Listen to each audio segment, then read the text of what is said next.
साथीहरू, आज चाहिँ हामी हिउँ खेलेर फर्किने क्रममा भिडियो बनाइरहेको छु है। एकदमै रमाइलो भयो होइन आजको भ्रमण। फालेलुङ तिन सिमाना घुम्न गएको थियौँ है। एकदमै हिउँ पनि खेल्न पायौँ, हिउँ पनि परिरहेछ अहिलेको समयमा होइन।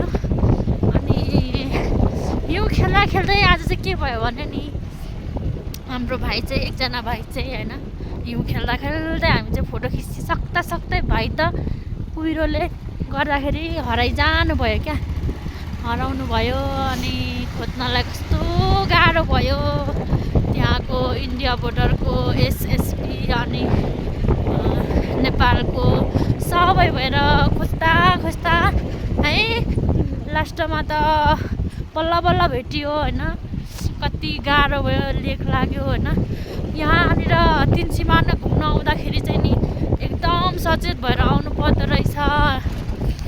यतिखेर पुरा कुहिरो धुम्मेको हुँदो रहेछ। त्यसै कारण तपाईँहरू आउनु हुँदाखेरि चाहिँ एकदम सचेत भएर आउनु होला, सँगै हिँड्नु पर्दो रहेछ।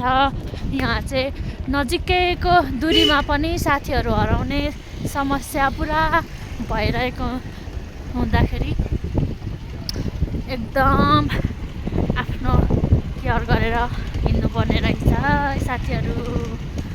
आजको दिन यस्तै भयो। हाम्रो भाइ हराउने भाइ चाहिँ यहाँ आउनु हुँदैछ, ड्राइभ गर्दैछ। अहिले चाहिँ खुसी लागिरहेछ। हामी चाहिँ एकदम टेन्सनमा भए पनि अहिले चाहिँ खुसी, ह्याप्पी मोमेन्ट हो आजको दिन चाहिँ। Everything happy moments.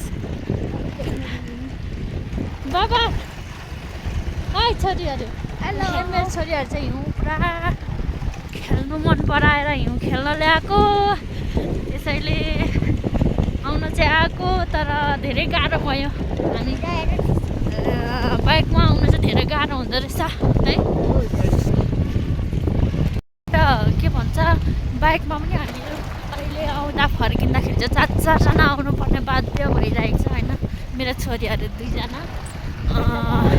हाम्रो भाइ अलिक अस्वस्थ हुनुभएको कारणले गर्दाखेरि हामी चाहिँ 4जना आउनु पर्यो है। त्यसरी बाइकमा बस्न त नआउने, तर पनि बाध्यता भएर बस्नु पर्दो रहेछ। के गर्नु साथीहरू, अहिले चाहिँ हामी फर्केर धेरै तल आइसक्यौँ है। न्यानो पनि भइरहेको छ अहिले चाहिँ। अब लगभग हामी घर त्यस्तै 1 घन्टामा पुग्छौँ होला।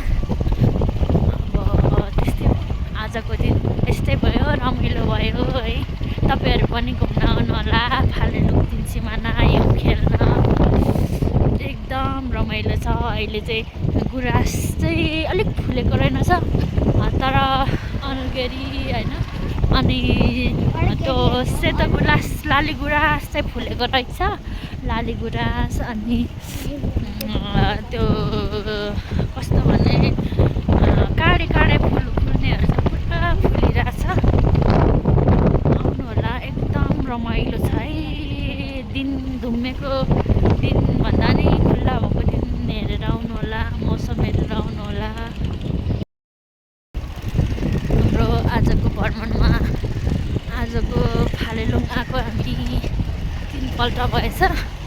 तर आज जति थियो नि, जति भए पनि रमाइलो नै भयो है।